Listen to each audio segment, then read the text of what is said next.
হুজুর জান্নাতের ভেতর আবার শপিং মল থাকবে কেমনে? প্রশ্ন আসতে পারে না? সহিহ মুসলিমের বর্ণনা, ইন্না ফিল জান্নাতি লাসুকান, জান্নাতের ভেতরে বিশাল এক শপিং মল থাকবে। এটা বোধহয় আমাদের বসুন্ধরা শপিং কমপ্লেক্সের মতো হবে, যমুনা ফিউচার পার্ক। দুবাইতে যে একটা আছে বিশাল শপিং মল, মালয়েশিয়ার মিড ভ্যালি, এগুলোর মতো হবে মনে হয়।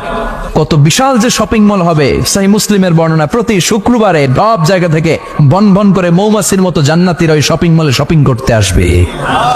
ইচ্ছে মতো দেদারসে পোশাক কিনবে, ইচ্ছে মতো শপিং করবে, টাকা দেয়া লাগবে না, ক্রেডিট কার্ড লাগবে না। সুবহানাল্লাহ পড়েন। ইচ্ছে মতো শপিং করবেন। দুনিয়াতে একটু কষ্ট করে হালাল উপার্জন করে খেয়ে যান। আল কানাআতু মিনাল ইসলাম, অল্পে খেয়ে তুষ্ট থাকা আর আল্লাহ শুকরিয়া করা, এটার নামই ইসলাম। অল্প খাও, অল্প পড়ো, অল্প জমাও, অল্পের ভেতরে বরকত ঢুকাই দিছে কে?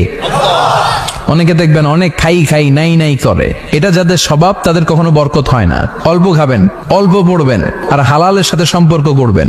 আল্লাহুম্মা কফিনি বিহালালিকা আন হারামিক ওয়া আগনিনি বিফাদলিকা আম্মান সিওয়াক। বিশ্বনবী দোয়া করতেন, আল্লাহ হালালকে আমার জন্য যথেষ্ট করেন, হারাম থেকে আমারে বাঁচিয়ে রাখেন। পড়েন আমিন। হালাল অল্প হলেও হালালে বরকত আছে না নাই? হারাম বেশি হলেও এটাতে কোনো বরকত নাই, ঠিক কিনা?